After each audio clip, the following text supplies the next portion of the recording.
What's up, everybody? It is Joseph, your host, here tonight, taking a break from all the nonsense politics that are in the world.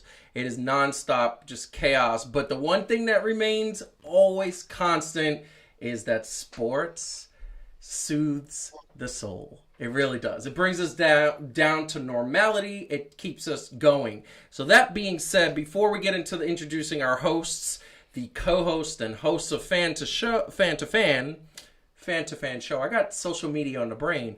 Before we do that, just want you to hit that like button beneath. Subscribe to the channel if you haven't subscribed to the channel. And also follow us at Fan2Fan Show on Twitter, Facebook, and Instagram. The Gram. That being said, we're here in studio. I'm going to introduce my lovely lady, Heidi. She is up first. She is there. She's doing stuff. Right there. I'm always doing stuff. That's always right me. There. I'm doing stuff. And how you feeling? Good. I like that jersey. Every time she wears that, I got her that jersey, and she does love it. It was supposed to be for that Brooklyn Nets Clippers game that we never got to go to. Live game, so maybe 2021. Question: have you been to a basketball game in your life? Not for a very long time. I saw Michael Jordan play the 76ers back in the early 90s. Huh. I mostly use binoculars to watch his butt from the nosebleed seats that I had because I was the whole broke. time she was looking at his butt. The whole time. I'm saying it the whole time. I was looking at the Sixers weren't very good. So it was ridiculous. Yeah, the Sixers were horrible back then. After Barkley, they were horrible. And coming to us from Washington State, a.k.a. Virtual Land, it's Calvin. What up, my man? Yo, hit you with no delay. So what you saying, yo? When I be on the mic, yo, I do my duty, yo. Oh. As you know, I'm a huge Bus fan. Hey, that's just to let y'all know that the Busta Rhymes is coming out is hot. You know what I'm saying? But he not as hot as we are. You know what I'm saying? I love Best it. thing on TV.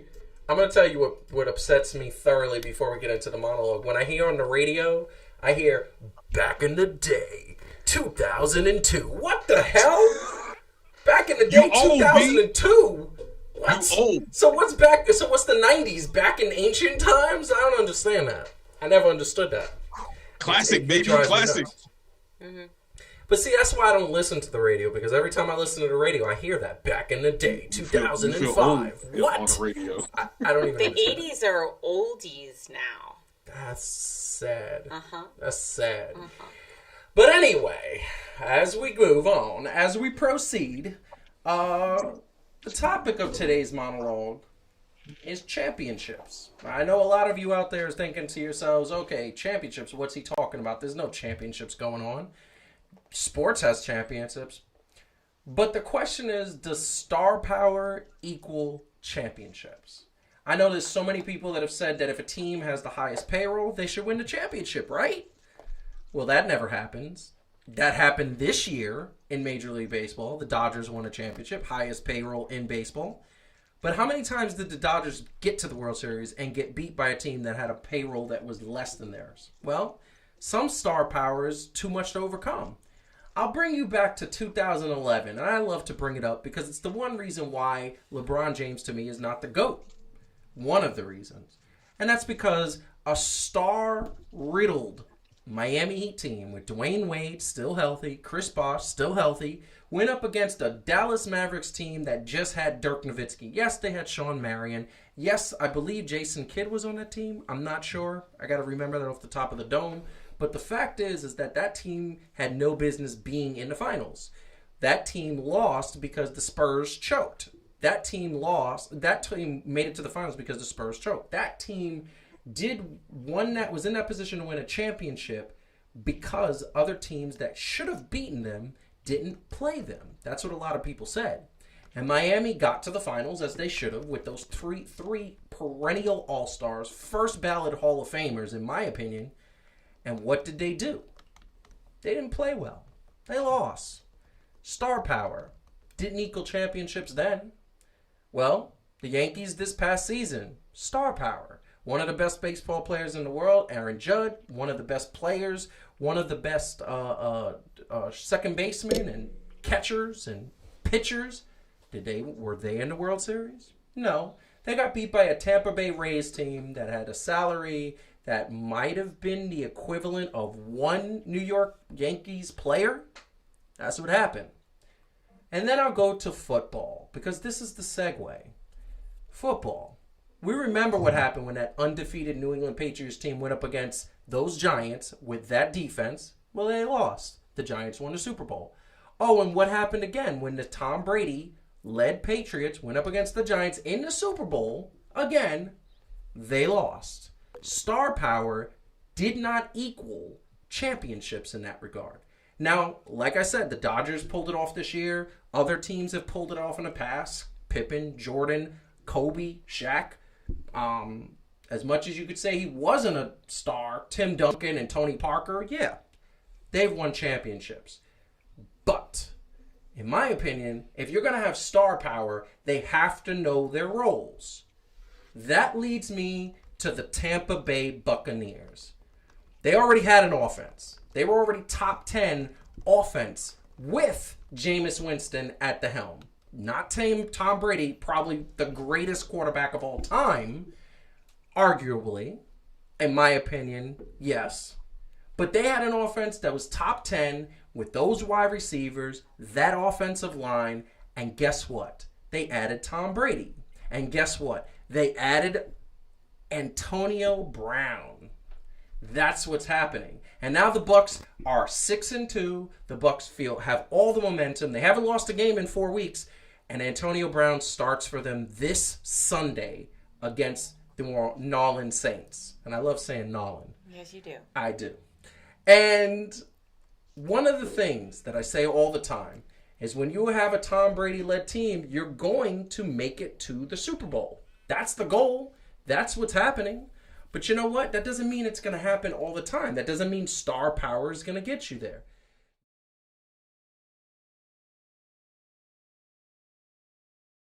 What he is.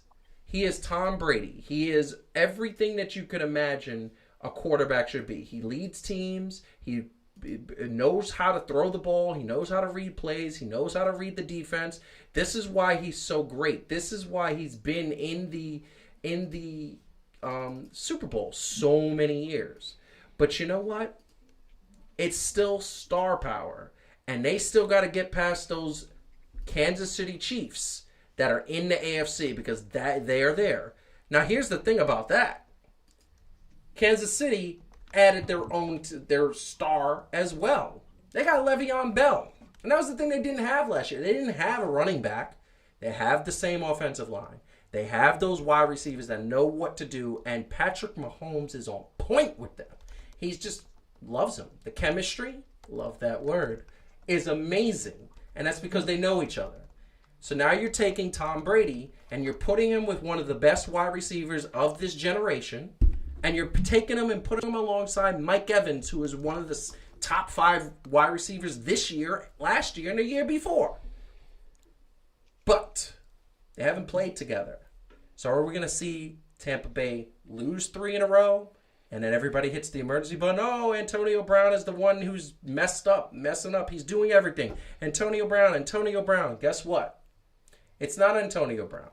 The coaching staff has a task ahead of them. They have to manage Antonio Brown, the drama that he brings, the questions he's going to get, and they have to manage it with the skill of a good coach. And Bob Arians is a good coach. So I pose this to the panel because this is what we're talking about here. Calvin, we see Antonio Brown. He's starting Sunday.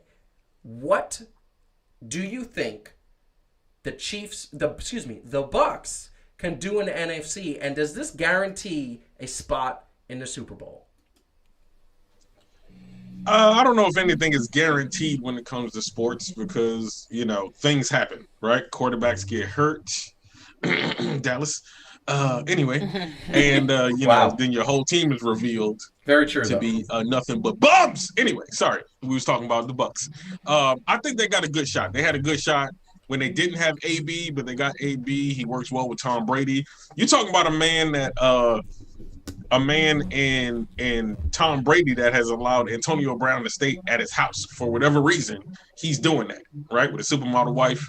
and his gorgeous kids and everything else that they got there. They probably got pretty dogs and cats too, but whatever. They do. At least 2 I, dogs. I can't say it's a lot, but it'll be very interesting to see Tampa Bay and KC go at it if they do make it there. Because here's one thing I will say. I can't count out Tom Brady no matter how much I try. Yeah, you can't do that because he has the heart of a champion. He's one of those players that knows how to play, and he knows how to manage the game, and he knows how to manage personalities. Everybody made such a big deal about him, Antonio Brown, staying with Tom Brady, but you don't welcome somebody onto your team again. You don't welcome somebody into your house again unless you know that they're doing a good job, unless you know that you can handle it. There is a history of psychology behavior here. I'm going to pose it to Heidi because this is her specialty. There's a history of this guy showing out when the lights are on. Wide receivers do it. I don't know why is it that wide receivers, Terrell Owens, Plaxico Burress shooting himself in the leg. I mean, there's just so many wide receivers that they go and they turn into prima donnas, and I don't get it. I never understood the psychology. But here's the thing. Antonio Brown is going to step onto this team who already has good chemistry, 6-2 before he got there. Tom Brady's managing his troops, and he's there. If you're Antonio Brown, who said, by the way, he came out with a comment on Twitter, social media, he's so glad to be back in football. He's appreciative. What do you think the psychology is to bring such a great wide receiver who you know has problems? I pose the question to you. If you were the coach, this is the question. If you were the coach or the owner, would you take a chance on this guy? This is a lot wrapped up there. Very much. Couple things. I just want to say, and every woman listening will agree, that just because you let a man stay in your house, don't make too much out of that. Because sometimes that's a mistake. Yeah. Ladies. Am I right? So yeah.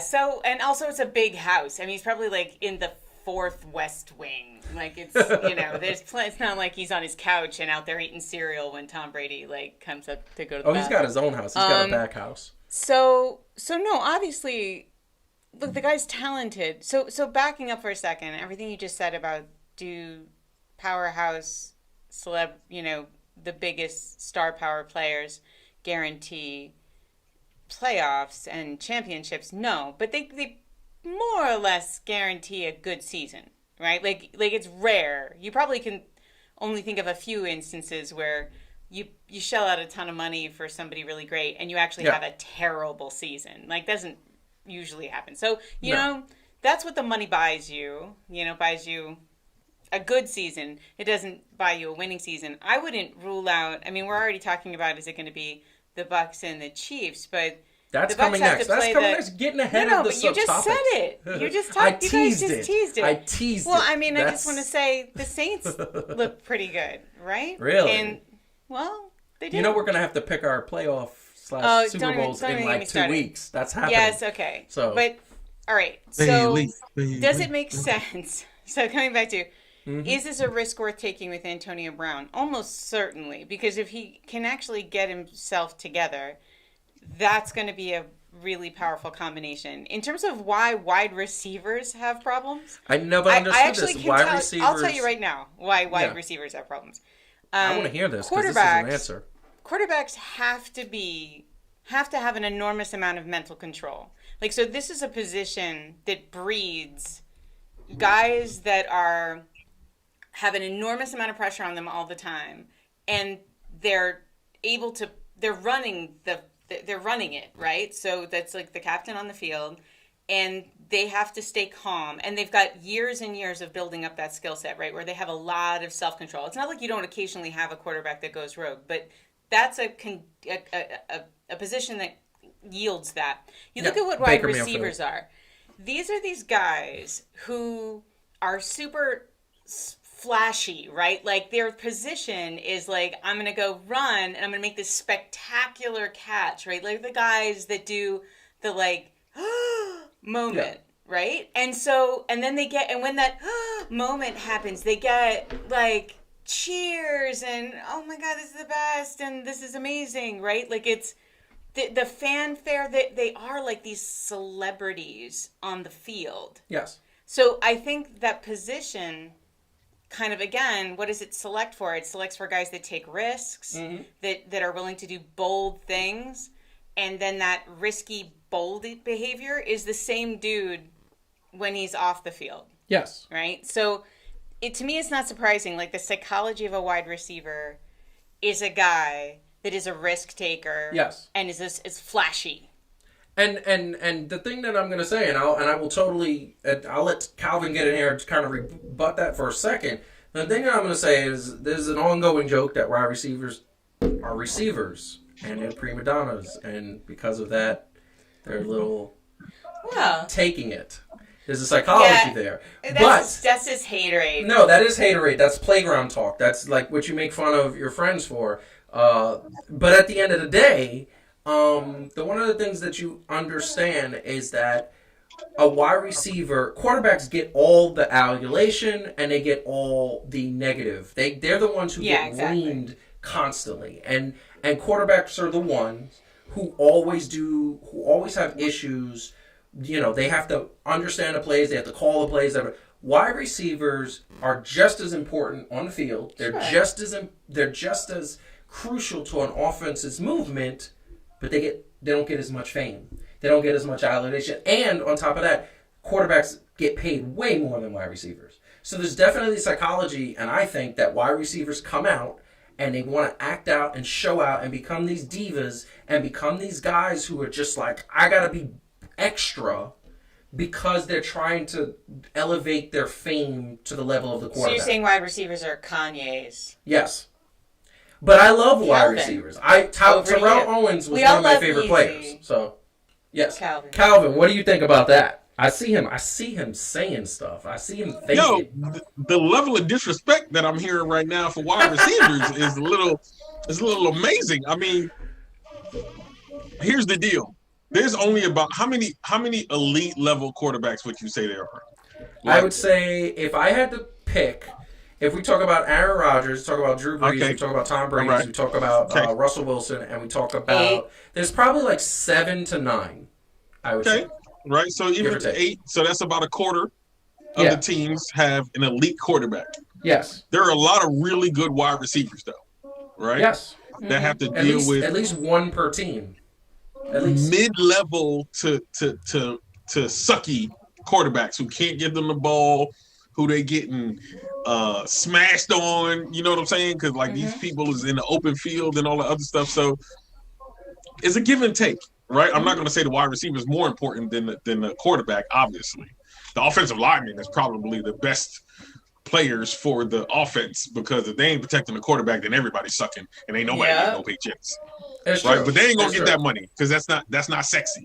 No, sexy kind of sells in football, and this is where the wide receiver comes in, right? Because even if you throw a lame duck ball, it's the one-handed grabs, right? It's the OBJs, it's the coming across the middle, it's the toe touch, right? Like at the in the end zone on the sideline where people's like, yeah, that's my man's in them, but or maybe that's just me, but. So everybody in football knows this. Everybody but the Jets knows that that's a shot. That's a shot, my man. Nothing sexy about the Jets. There's nothing sexy about the Jets. So now I'm going to pose this to you really quick. You think this Buccaneers team, as presently constituted, can beat the Chiefs if they were to meet in the Super Bowl? The defense is solid. You can say that the defense is except for one game, has been more solid, obviously, than the offense has. And that's not saying that the offense is slacking. But for everything that it is, the defense, that's what Tampa Bay has been known for, right? It's just that when they had Jameis Winston, it was like, yo, they stopping them, but you know, Jameis is giving defenses more points than the defense can stop the other team from getting. So, yes, I do believe that with Tom Brady at the helm, they can beat the Chiefs. Okay, so I'm going to just come out and say, the Chiefs are the champions. You give them their due respect. You give them what is happening. You give them the championship. They already proved, Andy Reid has already proved that he knows how to beat Tom Brady. He's beaten him in the playoffs. He knows how to do it. Andy Reid coached him, and Bill Belichick is a better coach than Bruce Arians, in my opinion. And he was able to beat him when he was there. And I 100% agree that the Chiefs cannot be beaten by this Buccaneers team. Heidi, I'll let you answer that as well. No, it doesn't seem like they can be beaten. I mean, everything would have to come together so perfectly, and I don't think anyone thinks that's going to happen. I mean, Antonio Brown he just like barely got to practice. He's practiced for about a week. No, but he hasn't he didn't even get to practice with the team for a week. No. So, I mean, it does take some time to gel, and we saw What's that word? Is it chemistry? It's chemistry. Oh my God. We saw some of that. We saw some of that in the bubble, right? Like when people haven't had time to play together. The Clippers. What that does, right? So Clippers had no chemistry. Yeah, everything. Like, is it possible? Yeah, but is it likely? No. Well, okay. So what I will tell you, and this is what I'm gonna say. I personally think, and we're gonna go to the next topic, but I'm gonna get the last word and say Bucs are a squad to be reckoned with. But we got Marcus saying that the Packers are gonna go. He's believing in the Packers. Marcus, I'm going to totally disagree with you. Their defense is still suspect, and the Buccaneers have a better defense. But I will say, those Nolan Saints... Oh, my God. Listen. Stop saying Nolan. Nolans. No, it's horrifying. And by the way, I just want to say, don't think I didn't catch it. If the topic was the Civil War, you would find a way to mention that LeBron James isn't the GOAT. Like it's like a tick now. It's not a tick. It's just it was totally gratuitous. I'm speaking reality. Reference. He's not the GOAT. Like, why can't we just say that? He's number 2. By the way, I'm not arguing that number 2. I'm just saying you don't have to keep talking about it. I think she secretly thinks that he is. I don't secretly think anything. I just secretly think he is. think you have a disorder. Okay. Wow. And then we got him laughing over here, just laughing. Okay, I see how it is. Okay, that's fine. A disorder. I think I'm going to mute both of your mics for the rest of the show. That being said, we are moving on. So once again, if you haven't hit the like button, make sure you hit the like button, because the more like buttons, the more people like it, the more this gets pushed out to YouTube. And subscribe to the YouTube channel if you have not subscribed. Follow us at social media at Fan2Fan show on the gram, Facebook, and Twitter. And by the way, what we decided to do, for those that don't know, we've decided to branch our wrestling segment to its own show. The name of the show is going to be Heats and Receipts. It's going to be F2F Presents Heats and Receipts, and that is going to be coming to you weekly. We are developing the logo. It's going to be really interesting because we get to talk about wrestling and specifically wrestling on the show. So that's going to be awesome. And there's so many things to talk about wrestling. We just realized we can't pack it into like a 15-minute segment. We always go over. Also, we are for sure going to be... Put up the triple shot. Okay. Just put it up real quick. Yes. We are absolutely the most diverse group of people talking about wrestling. Yes. In the whole universe of wrestling. So I really feel... I agree with that. Because one thing There's not a single white dude who lives in his mother's basement on our show talking about wrestling, which is, again, the core demographic. So it's the core demographic, and we're widening it. On top of that, you're the only woman on a wrestling podcast besides like the major companies. Yeah. Besides, like the Renee Youngs and the right. Pages of the world on her Twitch channel. Which by the way, they don't have anymore. They're going to get rid of them. So that is coming out, that we are going to have that show. We will have promotions and all the commercials for that to show it. So in the meantime, hey, I would like to say that my name for the show was rejected, which is Blacks and Boobs. Really? Really? Really? I never got to vote on that. I just want to know. I didn't know that was I would have observant. Maybe we need to make that into a segment. There we go. Okay. Oh Lord, I don't even know what we were talking about. Wow, really? We can talk about whatever we want to talk about. That's right. Fair. I think they would love the name. I think so too. I think that's a segment.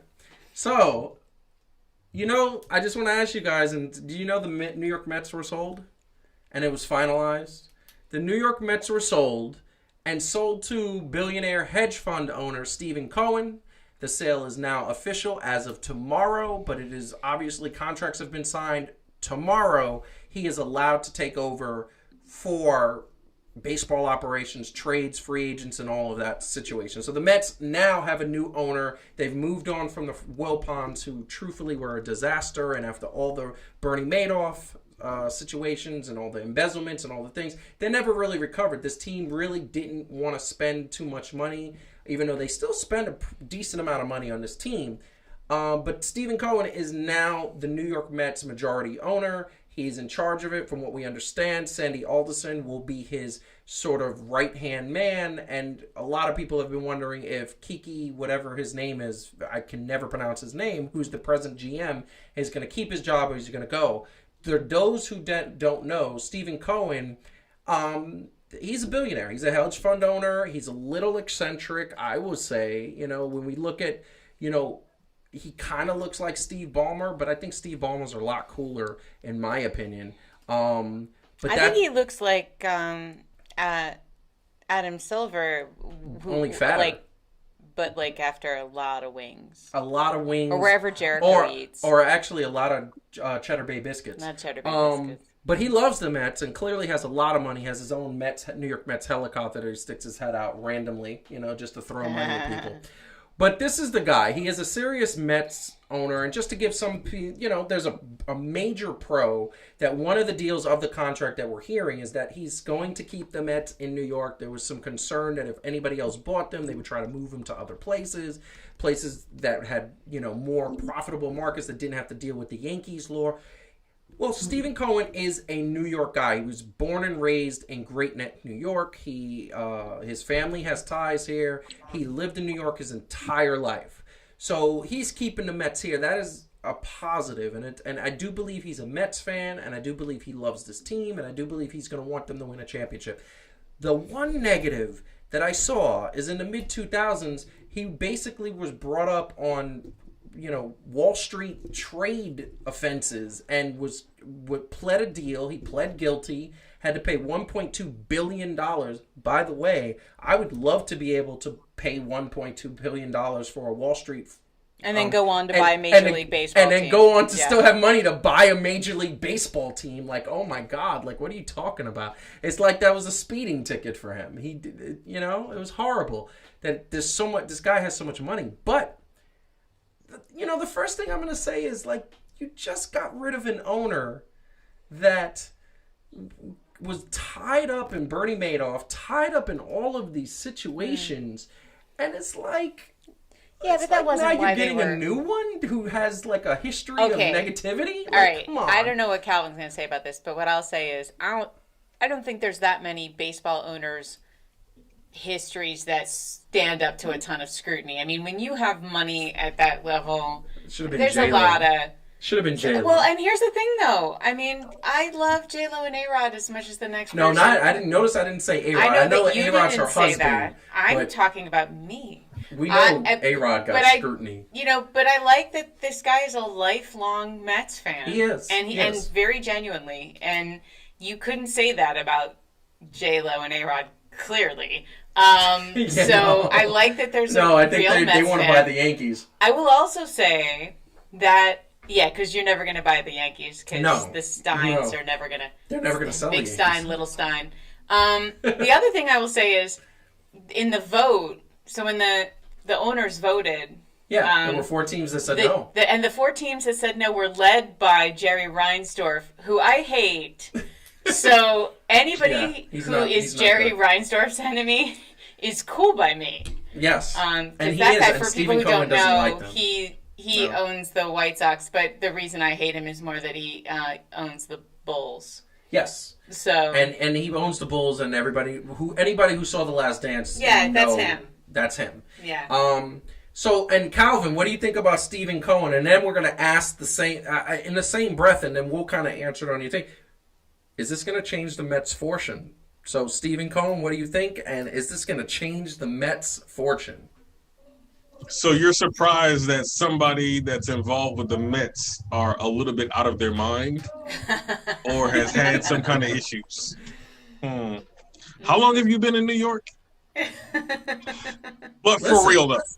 But hey, look, come on now. The pitcher used to be a crackhead. Yeah. I'm just saying. You're not wrong. And they're from Queens. Listen, you're not wrong. This is the problem. This is the problem with I just feel like, and this is the problem I have, is that the Mets went from one to the next. Now, you think this is going to change their fortune? You think the Mets are going to start becoming a contender? I feel like fresh blood. Exactly. From what he came from, he showed he ain't afraid to take risk.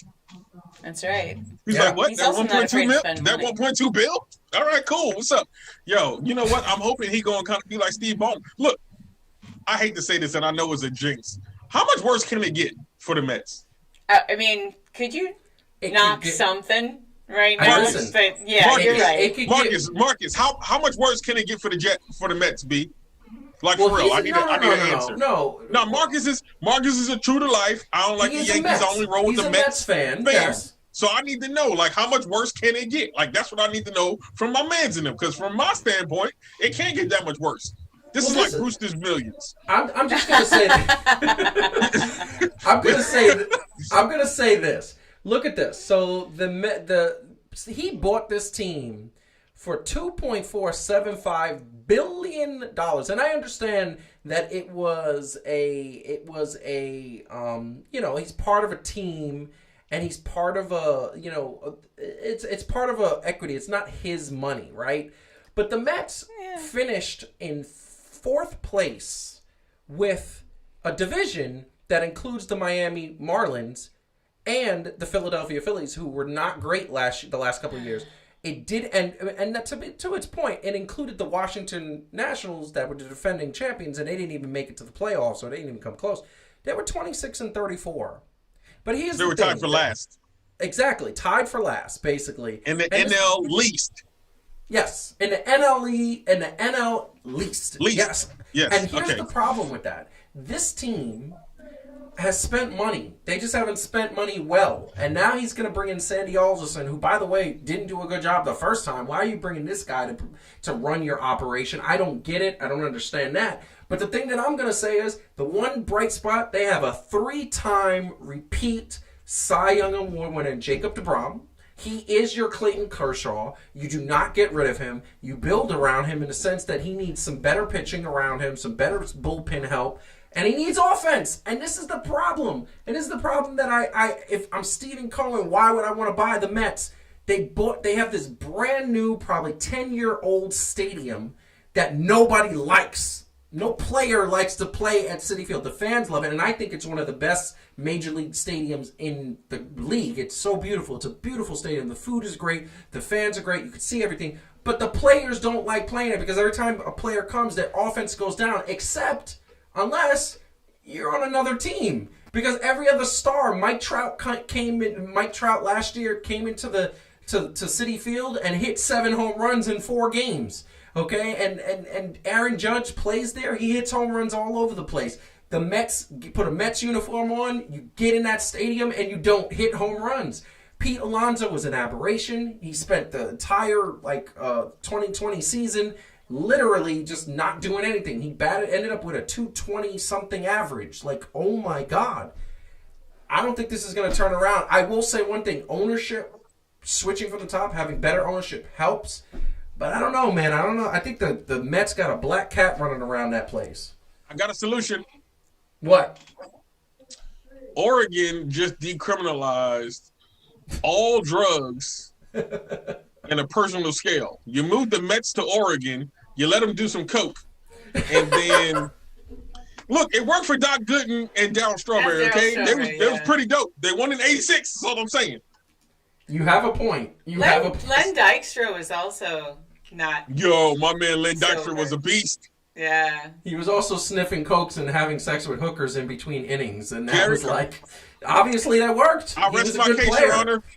I rest my case. That's all I'm saying. Look here, professional athletes. I'm not actually advocating for y'all to be doing drugs like that, but all I'm saying is if you was in Oregon and y'all wasn't sharing, it's not illegal anymore. That's all I'm saying. I'm just throwing that out there. I wonder if this is going to make people want to join the Trailblazers. They're going to be like, nice spots. But listen, get to play with Dame Lillard. No, because the league still no. The league still doesn't let you do it. Although they did say that if marijuana is legalized federally, it won't be penalized. It is not a performance enhancing drug. It is a performance non-enhancing drug. Let's be real. Look, they're gonna be on the sideline eating Funyuns, watching the game. Like, yo, he good. You know what I'm saying? It's true. Yo, get out there and play. Nah, I'm good. It's so true. Now, do you think Heidi, do you think this changes? I'm just trying to get this. Sure. Do you think this changes the fortune? Let's wrap it up. I think, of course, it has the potential to, right? And he has deep pockets. I don't think anyone thinks a guy like that. So first of all, like I said, he genuinely loves the Mets, which is great. Second, he's a fan. Second, he is obviously a competitive person. And doesn't get into something like this unless he's willing to spend some money. So there's the possibility the Mets pick up some free agents. They pick up, there's some potential there to kind of, feel like there's a change, throw some money at some problems, a little bit of fresh blood. You know, I think everybody wanted to feel like, now it feels like there can be a new chapter, if that makes sense. I just think that, I last year said the Mets had a young core and had some offense, and I said Cespedes was coming back, and now Pete Alonso has some protection, and let's build around. There's some young talent there, and then you have pitching that is pretty good. And every beginning of every baseball season, I know COVID threw everything out of whack. I feel like this season was just an aberration. Although give all the credit in the world to the Dodgers who actually worked it. The fact that the Mets always suck except for 2015. It's just exhausting. The 1 year I got a Subway World Series, they got trounced by the Yankees. It wasn't competitive.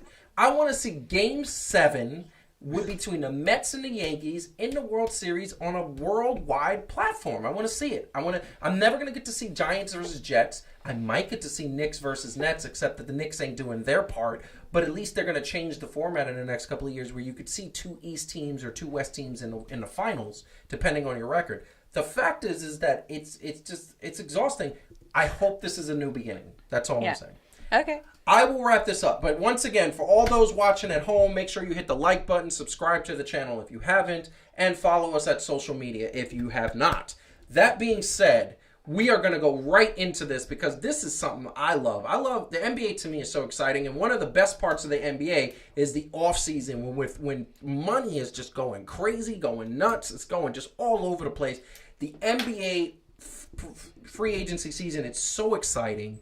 And I'm going to tell you right now, there's some people that are really, really out there and really, really need to be considered. These 7 guys to me, and obviously Anthony Davis is a player option, and I don't see why he would opt out of his contract, maybe to get more money. But I think it's 99.9% chance that if he opts out, he's just going to sign back in to get a bigger contract because he is a beast. But if there is a chance that anybody can lure away Anthony Davis, it would be amazing. But I don't think that's going to happen. But these other 6 guys that are on this list right here, they are all free agents. Brandon Ingram is a restricted free agent, but there's a sense that he's going to try to go to a major market. And to me, Brandon Ingram reminds me of a better shooting Ben Simmons. He has these spurts where he looks so consistent of point. He's like a point forward, could just pass the ball and everything. The other thing that I will say when we talk about free agents out there, there are so many other free agents, and when we talk about all the free agents that are out there, like one of the free agents that come to mind, you have Fred VanVleet. 17 and 6, but he's known for his heart. He's known for everything.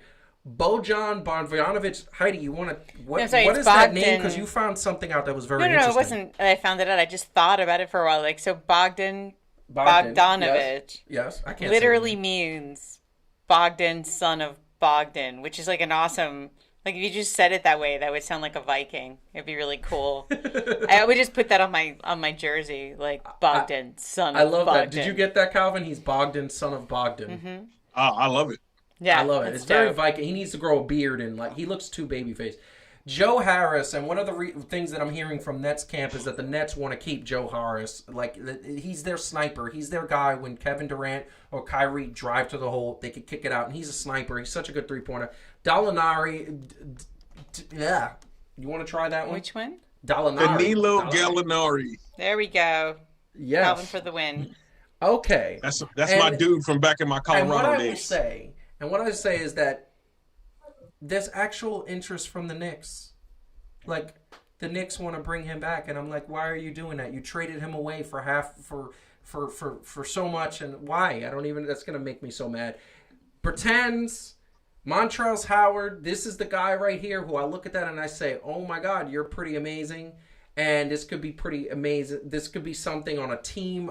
Like if multiple teams showing interest, it'd be interesting to see him like on a team like the Houston Rockets, who need a big man who has heart. I mean, but this is the bottom line. NBA free agency is here, and NBA free agency has so many people, so many parts moving on. There's not the big class of NBA free agents this year that we normally get.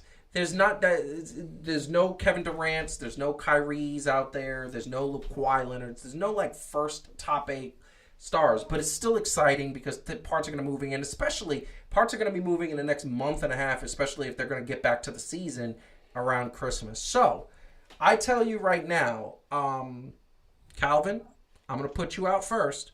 What is the moment, or what is the player that you look at that could really make a difference for a team out of the players, some of the players we just mentioned, or other players that we haven't mentioned? I would say your Gordon Hayward, did I get that right? Yeah. Your Rajon Rondo. Oh yeah. Right. Your Fred Van Vliet. Well, yeah, he's a pretty good like ball handler. Danilo on the right team, Gallinari can still get you points on your second squad. Carmelo in the right situation, right, can get you some buckets and do some things and elevate a team. Brandon Ingram, I feel like he should stay where he is because I feel like they really didn't get a chance to perform as well. And Montrezl Harrell is a beast, but I think he has to be in the right position to really be that effective as he is in LA. Yeah. I agree with that. As long as they don't go to the Houston Rockets or the Philadelphia 76ers, who I hope lose every game next year. Yeah, I mean, because I'm so tired of hearing. Huh? Oh, and I'm so tired of hearing about James Harden, and I'm so tired of hearing about this Joel Embiid. Look, here's the deal. In my estimation, okay, if James Harden was so much the truth, somehow they'd have found a way for this man to win. And this is what I'm going to say. Yeah. They tried to do basketball suited solely around him, and he was doing good up until a certain point. But no matter what, it came to the certain point where it was almost spoon-fed for him at certain points, and he just couldn't do it. No. Like, he made John Starks look like a sniper. He made him look like Hawkeye in 1994 series with how much he choked. I think that, and that was the thing that I said so many times, and I said this to Heidi so many times, we were watching games and everything. One of the things that I felt so much is that this was James Harden's year in this bubble. They said so many times that James Harden was like, the reason he gets to the playoffs, he's so exhausted because all season, the 82-game season, he's putting up 36, 39 points a game. He's doing what he does. Well, this year he had a bunch of months off. He came to the bubble. It's the same team. It just didn't get it done. James Harden, to me, is not the... I understand he's the truth. It's different between James Harden in the regular season and James Harden in the playoffs. And what he showed against the Lakers was horrible. Now, I'm going to tell you who I think is the free agent that, obviously, if there was a chance Anthony Davis was going to sign with another team, I would say he's the truth. He's the number one. He's the option.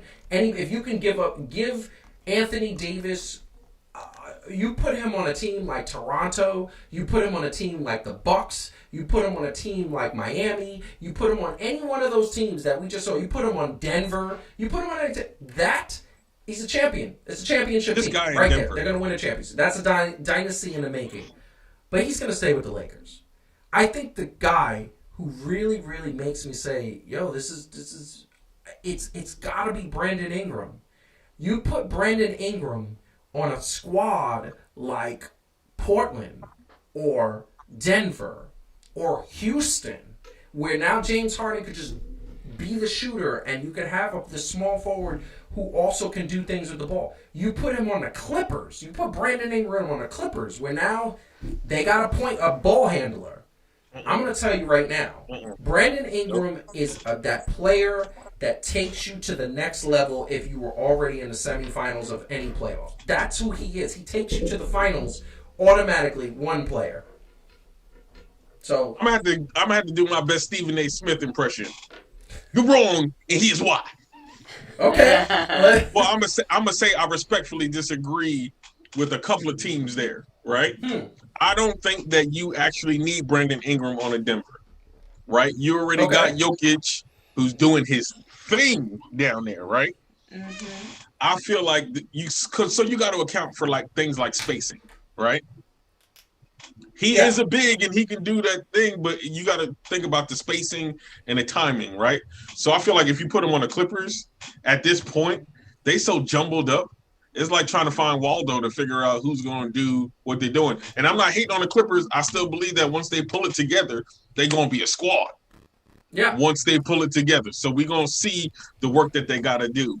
I get it.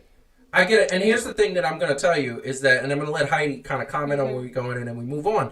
This is what I'm going to say. Denver is they've got to get better. I mean, they were so great this year, but I don't even know what you do with Denver, because Denver, they had 3 players that on any given day could just blow people out of the gym in Jamal Murray, Jokic, and Paul Millsap. Joseph loves Denver, by the way. What happened? Joseph loves Denver secretly. Oh my God, I don't love secretly Denver. He loves Denver. What? I just recognize skill. Every sport that we talked about was amazing. Every sport we talked about, Joseph's like, don't forget about Denver. Don't forget. You guys are not going to let me live down because of the air and like the altitude and stuff. Horrible. Because I just listen. I think that Denver. I don't even know what to do with that team. That being said, I just think Brandon Ingram is the free agent that you need, and that is just amazing, amazing, amazing. And I just want to say that one thing that makes me feel like that's the guy to take him to the next level is that he has gone through so much with his health. He's gone through so many things that have kind of brought his career down. And if he didn't have the health issues with the blood clots that were happening in his back and his kidneys and things of that nature, that he is healed and he's good to go. Like, I think he'd be that much better. I think this guy's got so much room to grow, and he's going to be a perennial all-star, I think. Heidi, what do you got to say about all this nonsense? And yes, Denver's not a bad place. It's where one of your best friends is, so settle down. I think that, so here's what I think. So I actually, mostly, I agree with you. I just want to say that I want to talk about Kentavious Caldwell-Pope. Oh, my God. Yeah. Because I like to say Kentavious Caldwell-Pope. Like, for no other reason. I just like saying it. That's such a great name. No, I agree with all that. I think just one thing about Fred VanVleet and whether or not he'll actually leave Toronto, it's worth noting a couple of things. First, if he stays in Toronto, he gets to play with arguably the best player in the playoffs. No, this is not. When Toronto won, I understand that to be Pascal Siakam. So we'll just bring that up. Wow. So I love the way the unclaimed MVP. I forgot about that. The unclaimed MVP. I forgot. So, yeah. I mean, for like 5 minutes, he was the best player on the team, and so you don't want to give that up readily. He was the best player in that 7-game series. That's absolutely right. All jokes for the first 5 minutes of the series. All jokes aside, Toronto is not going to be able to play in Toronto this year, and they're looking at Newark, and Kansas City. So that's actually it's finalized. Newark. It is Newark. Yeah. Okay. So now I feel like Fred VanVleet is motivated to leave the Raptors. Yeah. Like if you're gonna play in the New York metropolitan area, he should just go to the Knicks. Like he's gonna look across that river and be like, Newark. Newark, yeah. Not, where you want to go. Playing on the runway of the glorious Devils and some AAA. Yeah, I mean, I'm from New Jersey, and I'll tell you, look, like the Nets did to get away. Yeah, they went. They left. They were gone. They were gone. Look, and Fred VanVleet, he's another one too. But I just feel like he's just got to get better on his defense. But not his defense. He's got to get better on his driving to the hole and his passing. I think those are the two things that. It's fun to say Fred VanVleet also. FVV, baby, FVV. Can I just say one thing about this move? Yes.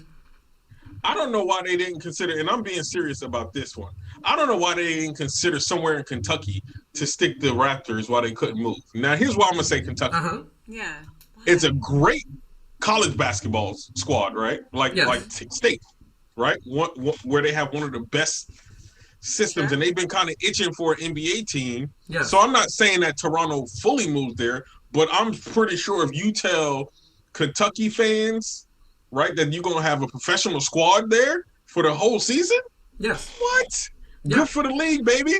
It's true. Come on. I think they must be thinking they're just not going to have fans, and so they're trying to position them closer to the teams they're going to play. Yeah, and I think that's the travel thing, because actually, from what I was hearing, is that they wanted to have the Toronto Raptors play in Seattle.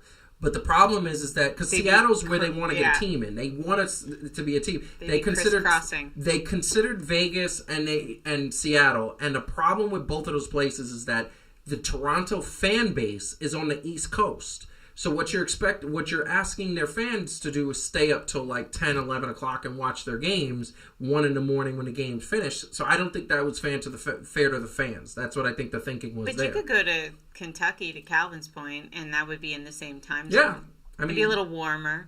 They could have went to. I mean, I would have sent them. If I was them, I would have gone to Cincinnati. I would have gone to. Nobody wants to go to Cincinnati. I understand that. I would have gone to Raleigh, Durham. You could have had them in Charlotte. Well, then again, that's Charlotte. I mean, you could have had them in not Newark. I would have had them in Atlantic City rather than Newark. Maybe Pittsburgh. How about Pittsburgh? How about Pittsburgh, where the Penguins play? That would have been awesome because you could have tested that market. And, nobody cares about the Cleveland Cavaliers right now. But we're going to play a little game right now, because one of the things that's happening in the NBA free agent season is that there are several teams that have high picks that don't really need them. The Warriors, the Minnesota Timberwolves, they got so many picks and talent. They already have picks. So what's happening is there are a lot of teams that are trying to move up in the draft. And one of the mentions is that Detroit is trying to move up to get LaMelo Ball. Reason why is because the Lakers want Derrick Rose. So we are going to play a game. I'm going to give you guys 5 trades that you guys have to say yes or no. You are going to play pretend GM. That's what you're going to do right now. And I want to say, would you make I did not prepare any spreadsheets for this activity, and I am pretty ticked off. Yeah, for those who don't know, watching at home, she did a fantasy. She was on the fantasy team first time ever. She did spreadsheets and almost started to win until Kyrie and Kemba just stopped. They stopped playing. Yeah, that's the thing that happened. God. And this one right here picked Steph Curry first, and then he broke his wrist, and he was. You know what? See, why don't we talk about Denver? That's a good point. Talk about Pascal Siakam. Okay, the greatest player to ever live. The GOAT. You're ridiculous. You're ridiculous. So go Siakam. The first trade up on the block. Okay, the Detroit Pistons would send Derrick Rose to the Los Angeles Lakers with a sign and trade deal for KCP and their first round pick this year. Would you do it if you were Detroit, and would you do it if you were the Lakers? Calvin, in this respect, I'm going to give you Detroit. Would you do it if you were Detroit? Oh, Detroit, yeah. Why not? Like no offense to Derrick Rose, he was the one-time MVP, balling out of control, still showing that he still kind of got it. But for the chance of getting my man contagious and somebody for the future, I'd probably do it. Okay, Heidi, you got the dubious task of the Lakers. You're going to give up KCP and your first-round pick this year, which isn't going to be that great anyway because you won the championship. So it'll probably be the last of the first round. So would you do it? Keeping in mind that Derrick Rose is not the MVP that he used to be. Although, about a year ago, put up 50 points. So he dropped the 50 piece. He dropped the 50 piece. I don't think I'm giving up. giving up Contavious Caldwell-Pope for lots of reasons, but yeah, no. Okay. So, and I will tell you right now, as the sort of judge here that's going to be the deal breaker of this, I'm going to tell you right now, the Lakers should do this all day because LeBron James loves Derrick Rose and loves playing with him, and they play together on all-star teams, and they want to play together. You keep LeBron happy, you do the trade, and you just get and that's what you do because you want to keep LeBron happy. If you're Detroit, once again, I'm going to agree with Calvin. Once again, if you're Detroit, you do it because they get a building piece for the future. Yes. You asked me to play the Lakers. Yes, you have to play the Lakers. So, I agree with Heidi though as the Lakers. It's true. It's true. We always agree. We're the same person. So I'm gonna be really. This is why we have the show Black and Boobs. That's right. It feels like a buddy cop comedy. I think we could do well. It's true. It's true. So the next two teams are the Knicks and OKC. Okay. And because Calvin has rolled his eyes, I'm gonna let him play Knicks, and you're gonna play OKC. Okay. The trade on the table as we speak is the Knicks are offering Julius Randle, Frankie Ntilikina, their first round pick this year and next year for Chris Paul. If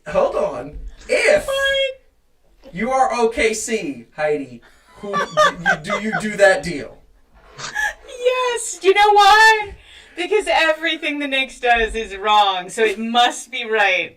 Like, if that is the thing they want, then you should definitely do it because it will definitely backfire. Middle. Who doesn't? Was somebody throwing their grandmother and their firstborn? Jeez. Calvin? I don't want to be on camera for this. Fine. You know what? Paul, fine. but... That's cool. Y'all get James Dolan, too. We throwing him in the deal. No. Take that. We will roll with no owner versus... what? Yeah. That sounds like a Knicks move. It sounds like a Knicks move. First round draft picks for 2 years. For 2 years for Chris Paul. They believe that Chris Paul... And I'm pretty sure all OKC said was maybe Chris Paul, and Knicks is like, yo, we're going to give you these three down here. Yo, we're going to give you the masseuse, the trainer, the two new dudes we just hired. I think they negotiated like Homer Simpson. Like, they were like, we'll give you our first round draft pick this year. And then the Knicks, no, we want your first round draft pick. And then the Knicks were like, we'll give you this year and next year. Like, yeah, okay. We didn't ask for that. That's crazy. We got Chris Paul. Is that it? No, we got 2 donuts too. All right, cool. Yes. They probably gave up everybody. They gave up parking lot attendants, security guards. It's really sad.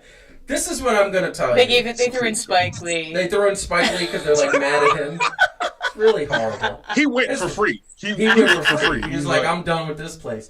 So this is what I'm going to say. I'm going to say, no, nobody should do this deal. OKC, the only reason why they were in the playoffs and relevant was because of CP3. Yeah. And the fact is, if you're going to trade CP3 to any place, you're going to trade him to play with one of his buddies, i.e. LeBron or Carmelo, so that you can get top dollar and maximize your ROI. That being said, the Knicks are high if they think they're going to make... If they make any deal for Chris Paul... I like Chris Paul. He still proved that he could play in the NBA, but he's past his prime. I know, that's what's crazy. He's on the backside of the mountain and they're going to do it. I mean, this he's is the great, problem. but... The Knicks are going to do it. They're going to do it. This is what I will say. Do something stupid this offseason. That's what they always do. His contract is not that simple, though. That's part of the reasons why they can't really unload him. So why not? So why not add him to the dumpster fire that is the Knicks? It's Well, true. like, why That way not? we could pay that money. It's so ridiculous. Why not? Okay. We got 3 more teams that we gotta yeah. get through, so we're gonna go to it. So the next one is between the Knicks, the Nets, and the Clippers. I'm gonna give you guys the opportunity before I say the deal that actually is on the table. I'm gonna give you guys who wants to play the Nets.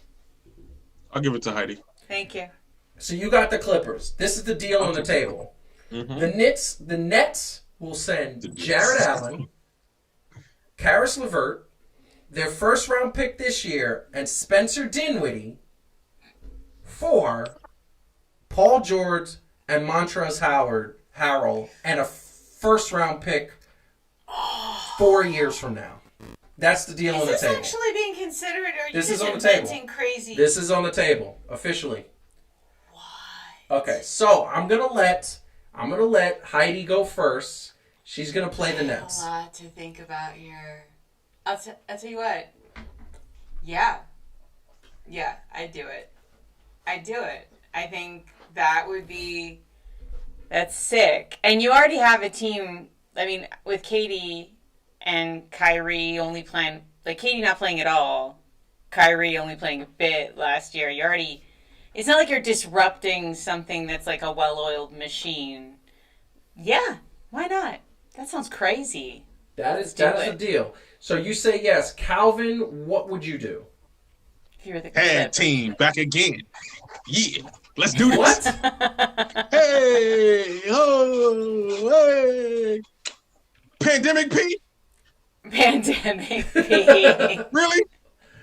You wasn't the fact that I'm gonna let go of a dude that scored maybe 15 points or less in most of the playoff games that he played for me?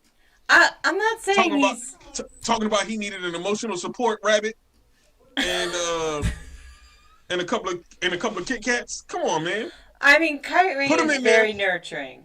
Hey, look, you gonna have the emotional trio over there with my man burner account KD, Flat Earth Kyrie, and Pandemic P. Yo, why does that rhyme? That literally rhymes. That literally rhymes. I love that. That was poetry in motion. So you're saying yes? Yeah. You know, they have their own version of Tribe Called Quest or whatever the But I case may think, be. But. see, I believe in Steve Nash. I feel like Steve Nash can handle these crazy people. We're gonna get to the Nets. We're gonna get to the Nets coaching staff in a second. Hey, just as a hit on. Y'all gonna have y'all do that trade. Y'all gonna have Steve Nash by the middle of the season wearing a do-rag, Tim's, gray sweatpants, and smoking a Black and Mild at game time. That would be hilarious, actually. That like, would be yo, hilarious. fam. I think Adam Silver needs to let that happen one game. All right, Maybe- so He's gonna Calvin, be like, yo, fam. You would do it though. he would do it. Oh, You'd I'm have a gonna trade. definitely. Yeah. You'd have a Definitely. trade. And the Clippers would get the Nets, all the Nets good parts. I'm going to tell you right now. Oh. The fact of the matter that both of you would do it says that everybody on this panel, except for me, is drinking and high. Because here's the bottom line. I would never do this ever, ever, ever in a billion years. If I'm the Nets, I'm giving away Jared Allen that gives you that defensive presence in the middle. If I'm the Nets, I'm giving away a possible 6 Man of the Year award in Karis LeVert. If I'm the Nets, I'm giving away my first round draft picks, which this year should be pretty good because they didn't do that good in the playoffs. And then on top of that, I'm getting freaking Pandemic P, as Calvin said. That makes me say that I'm not getting any return on my investment. Y'all are haters. And here's the bottom line. The only good thing about this trade is that you get rid of Spencer Dinwiddie, who cannot hit a game-clinching shot for his life. And then if I'm the Clippers, I'm giving away Paul George that you spent all that time promoting and hopping up. And I'm getting rid of him, and I'm getting rid of Montrezl Harrell, who's like my heart. Instead of letting Tyronn Lue come in and say, "Let's get this together. Let's make this good. Let me bring y'all together." No. I'm not saying there's any ill will towards Montrez. Not at all. Like that would be a loss, and you would have to kind of restructure. But making my blood pressure go. you know up, what? man. Think about if he went to the East though. If Listen. Montrez went to the East with them boys, they going somewhere.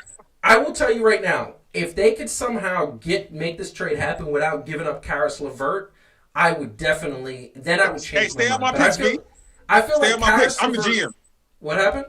I'm the GM. Stay out my picks. That's right. Fair. All right, I will totally All right, do let's that. go. Next one. It's 2 Warrior trades.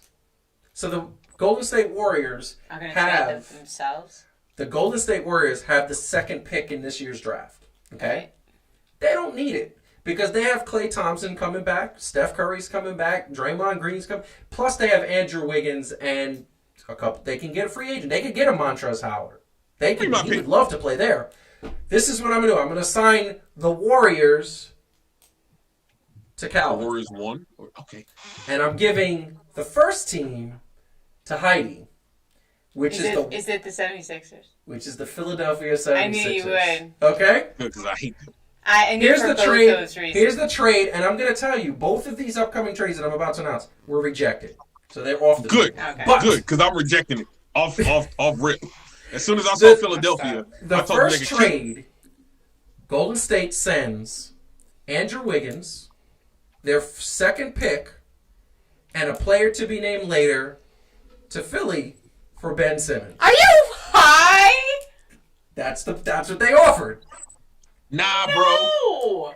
Nah, bro. Nah, bro. Nah, bro. No, that was the trade. That's the opposite of the Knicks. Like, that's the, that was it. Oh, Well, come no. on. No. Here, let me tell you real quick why not. Ben Simmons is a great playmaker and all that other stuff. Wait, hold on. So is Steph Curry. Okay, cool. Ben Simmons can't shoot to save anybody's life, but so can Steph Curry. So can, so can Klay Thompson. You know what I mean? He don't get me wrong. He ain't gonna fit. I just feel like how there's no universe where, like, the Sixers are just soiled for Calvin. Like, they're just dirty. Well, it's Joel Embiid's fault. I know whose fault it is. I'm not a fan. Okay, so you both say no, but here, taking this consideration, I want to say this to Heidi right now because I think that you definitely need to understand this. Ben Simmons, this is the last year of Ben Simmons' contract. Oh. Right now. He ain't staying with Philly. I guarantee that. He ain't staying with Philly. First of all, he loved Brett Brown.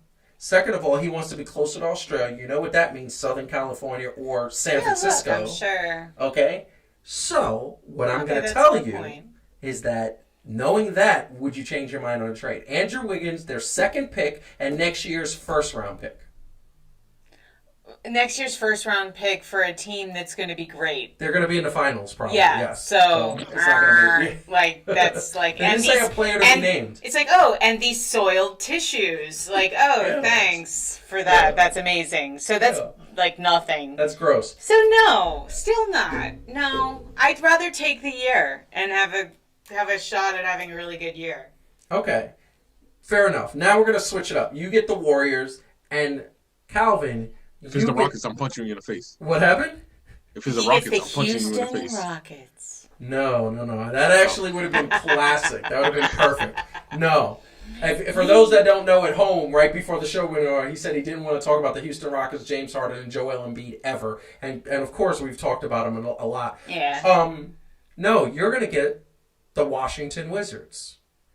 All right, look, I got nowhere to go with up. Let's go. Golden State offered their 2nd pick, Andrew Wiggins, okay? I forgot the guy's name who had the ribcage injury. He was a center. He had a ribcage injury last year. Oh, that one that Kawhi punked? Yes. Yeah, I know who you're talking about. Him and next year's 1st pick, which once again is not that great, for Bradley Beal and their 1st-round pick. So their 1st-round pick this year. Okay. So Calvin. Bradley Beal kind of wasn't going nowhere anyway. Yeah, I'm gonna take it. Here's the thing, Calvin. As if you're Washington, do you do this deal? Yes. Really? You get rid of Bradley Beal, who's been your superstar. He's been only good. Understand this though. At a certain point, as a team, you got to understand. It's like when Toronto traded DeMar DeRozan. Yes. I don't think they just did so like, man, forget this dude. We ain't need him anyway. I'm pretty sure there was like a lot of deliberation, some hurt feelings, you know what I mean? Understanding what he meant to the team, but understanding that as an organization, if you're trying to go somewhere, sometimes you got to get rid of that your boy. You know what I'm saying? And he was but like Washington wasn't going nowhere, man. And so you got to understand either like we didn't do it for him, right? We didn't offer him enough. So we got to let him go while we can still let him go, right? That's the thing, and get something for him.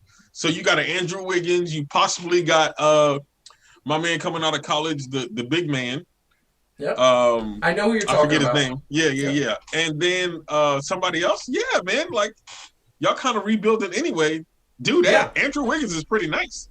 He's former nice when he's the feature, and he was the feature most this year. And for Golden State, he performed. Heidi, do you do this deal? You're the Warriors. You're giving up. Now your Bradley Beal is a baller. Andrew Wiggins, a player which I forgot his name. I keep forgetting his name, and I'm going to look it up now. And do they need Bradley Beal? In the second team. So here's nice. What I'm probably giving this. All right. In the second team, because he's going to be where Klay Thompson is. So. I mean, maybe, but I'm not overexcited. I'm not.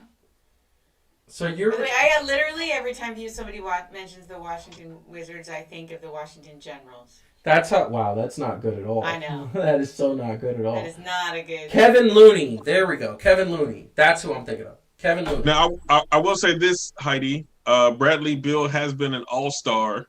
Yeah. Albeit in the East. But still, he's been an all-star. Yeah. He's their really best player. I don't really feel like... And I don't feel like... Here's the thing that you guys got to remember. John Wall, coming back from injury, John Wall showed some videos. He's looking good. He's shooting the ball nice. He's healthy. It looks like he's healthy. That's. You put him with Andrew Wiggins, and you put him with Kevin Looney, and you put him with a new pick. That's that big man. And the Warriors get Bradley Beal, who will probably end up playing small forward, and you got the Splash Brothers, Bradley Beal, Draymond, and you're probably going to go out there, you're probably going to steal Montrezl Harrell from the Clippers. I see the Golden State making a push because that's the big man that they need. They need a big man. Or you're going to go out and get Dwight Howard, who, by the way, is a free agent. Why not at this point? Because you need a big man. About him? We did not talk about him. Dwight Howard is a free agent, and the fact of the matter is that there are going to be people that want to... Yeah, but do you think he really wants to leave the Lakers? Yeah. I think he wants to stay with the Lakers. I mean, how do you not want to stay with the Lakers right now? Yeah. Now, I would also say this real quick. You could have Bradley Beal kind of in there with the first squad, but definitely running the second squad. Love it. Yeah. Love it. This is what I want to tell you, and we're going to move forward, but I want to say... Right? This is a really quick one. I want to say that we got to get a logo for that segment. I like Trade Talk. Mm-hmm. That's what we got to call it, Trade Talk. That's it. That's the freaking thing. We have ideas on the show. Really quick, I want for everybody out there who doesn't know, this is the Nets coaching staff. I just want to get Calvin's take and Heidi's take. You know, Steve Nash, his assistant coach, is a 20-year head coach in Mike D'Antoni. What do you feel about Mike D'Antoni being Steve Nash's coach? Assistant coach, as long as he's not going anywhere near the defense, which I don't think he will. Then you got Amari Udoka, who's actually a very brilliant defensive mind. So I'm sure that's the thinking. Yeah, and Amari's pretty good. I think it's a nice squad. We just got to see how they're going to gel together. I don't think this is Mike D'Antoni's first time in a long time being an assistant. But I think it might work out, man. I think it might work out. On offense, he's dope. I mean, he's a brilliant offensive mind, but they need defense to win championships, as we've seen. He's never made it past the semifinals. And Steve Nash, this is his first time as a head coach, right? Yes. So, very new. You know, there is something potentially nice about that dynamic of like a more seasoned head coach, and he's supporting a new head coach. And they are friends. They are very good friends. They were all Phoenix. They were all Phoenix. This wouldn't have happened if they didn't know they were going to work well together. Steve Nash would have never gone for it. So I want to say this, that everybody gave slack to the Lakers for hiring Jason Kidd as the assistant coach, but that worked out pretty nicely. So, and what's his name too for the Clippers? Lou. Yeah. Tyronn Lue. Yeah, he got hired with Doc Rivers' squad. Not as nice, but it worked out. Well, now it's working out. Now it's working out. He's the head coach now. And our last topic of the night, because one of the things that we do love here on Fan2Fan, we love some sports fashion. So we're going to end off tonight's show on a positive note, on a fun note. The Warriors introduced their city jersey. This is the Golden State Warriors commemorating Oakland. And we see Steph Curry flexing it and kind of doing his thing, little armpit hair. We like that. That's good. We don't like that. I like it. It's his good for pits? him. Not his pits, but it's confidence to show his pits. Jesus. Yeah, no. What kind of man do you take me for? I don't know. It just sounded like you liked his pits. Do we not have to bring up the underwear shot that you kept on throwing out there? I know. Really? Hilarious. Listen, no, do you want me to bring it up again? I can put it on right now. You said no politics on this show. I will chop you right in your Adam's apple. That's true. And your Eve's apple. I do love those. Do you like what do you think about the jersey, though? I love all most, I should say, of the city jerseys. I love the retro, they have a lot of character. And I love the retro feel of the Oakland one. I love the you're wearing and the Clippers right now, that sort of Latin style. Yeah, that's this font of the Clippers. Yeah, so that's modeled off of their city jersey. Love that. I love the Brooklyn Nets one too. That's it looks like graffiti inspired. Yeah, it's Yep, commemorating Biggie. Yeah, so I love the city jersey whole thing. Most of them, they were a couple that aren't that great. But Calvin, what do you think about it?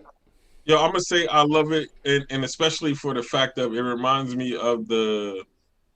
Was it the We Believe Warriors? Yeah. Right, Steven Jackson and what you call it? Big shouts out to Up in Smoke, but what's his name? Matt Barnes. Yeah, Matt Barnes. And those guys, and Listen, I'm gonna tell you right now. I don't love it for two reasons. One, I'm not a fan of yellow. I don't like yellow. No. And the thing that I loved about their regular jerseys, which is I loved the yellow is so thin. It's just a very trim of yellow. You can't really see the yellow here. It's kind of just bulging out, it just looks very sunshine and very. And I understand. I think it looks. And it looks. I like it. And then the second thing is, I feel like they're rubbing salt in the wound. They just moved from Oakland a year ago, and the Oakland fans were not happy about having to drive to San Francisco to attend a game. Oh, come on. Try growing up in South Jersey and then tell me about how long it takes to get to the game. I wasn't one of the fans. I don't live in San Francisco, but they weren't happy. I had to go over a bridge. They were not happy. There was a lot of people that felt like they did. They lost a lot of fans by going to San Francisco. There was a lot of fans. So you think it's bad that they honor where they're from? I don't. I just think that it's something that they got to deal with. So let me get Why this right. deal with that? Well, I think it's too raw. I think 5 years from now, it would have been fine. I think that they just moved. And I understand that commemorating Oakland and that's their home, but, I'm just saying. Bottom line is I think fashion-wise, I think the jersey has too much yellow. I don't like it. I can see why they would be, because I was going to clown about them being Raiders fans, but you got to think about this. Because of the fact that football was so prevalent there, it's like saying going from the Raiders side to the 49ers side. And that's not a thing. That's just something you don't do. I know, it hurts. It's a bummer. It's a bummer. But too much yellow doesn't yellow. really feel like a legit It wasn't even that much yellow. Is that Are not you that much kidding yellow? me? Also, just I think it has wasn't too that much yellow. What is that? All I see on that jersey is yellow. I know it's blue and red, but all I see is yellow. Yes, because yellow is bright against the blue. I think it looks cool. I think he had a yellow bias. I think you need to check his bias. Like, yeah, all I see is yellow. Listen, I just don't like the color yellow. I don't like green either. Like, I don't wear green or yellow. I just, those are my two colors I don't wear. It's got issues. Maybe. So, Calvin, by the way, great show. I love your energy when you like this. What are you going to say to the people, man? When I be on my mic, you know I do my duty, yo, and that's what we did today. You know what I'm saying? Like, we brought the heat, as always. Love you guys. Stay tuned for Black and Boobs. I don't even know what it's going to be, but I feel like now it has to be hashtag Black and Boobs in the chat, thing. please. So let us know what y'all fantastic. Let us know what y'all think. Hashtag Black and Boobs need to be about. Boobs. But we're going to make it happen. I don't even know what that means, man. I'm just trying to figure out what you mean. First, I thought about black and blue. Then I thought about the fact that Heidi said me and her always get along. And then I was like, cool. If we had a segment, it would be Black and Boobs. That's right. Okay, I see that. That makes that's fantastic. Okay. So Heidi, what do you want to say to the people? I mean, honestly, I don't want to leave you behind or anything, but I feel like Black and Boobs has real potential, and Calvin and I need to see this through. I mean, look, it's not Calvin it's needs not to you. Calvin needs to bring his behind back to New York permanently, so that we can have him host a bunch of shows by himself. I'm getting tired of hosting things. We need him to be back here. He's tired. He's exhausted all the time. Old. And Joseph, we both love you, but Black and Boobs is a thing. You know, fair enough. It's our destiny. It's what we were meant to do. If I could make, I just want to say really quick, I made homemade air fried wings, and they were so delicious. And if I could have those all the time, then I'm happy. What? All right. Okay. It was delicious. You made okay. All right. I see how this is. That's how you want to end the show. All right. Slaving away over here in virtual world, and y'all over here having air fried wings. You know what? It is what it is, man. There's a little hateration in his voice. Come back. Come back. All right, thanks everybody. Yes. Have a good night. Very much. So I want to just tell everybody out there, once again, we are going to be starting a new show called, for our wrestling fans out there, Heats and Receipts, that look for that promotional footage in the future. I'm going to say really quick that we're looking forward to that because there's so many topics on wrestling. We're going to do it. Once again, we love you very much. And if you haven't hit the like button, please hit the like button and subscribe to the channel. We are looking for new subscribers. We're at 281. It's been a slow week, I would say, but we are going to keep climbing. There's going to be some really cool content, including Heidi's 3 Things to Do coming back December 1st, which is beautiful. That is the Tuesday after Thanksgiving, so that's going to be awesome. So many more things to do there. And so many other cool things that are being in development, including W&W, we're just going to leave it at that, and a few other programs that are happening. So, subscribe to the channel. Give us the support that way. Watch, tell a friend, follow us on social media at Fan2Fan Show. Make sure you do that.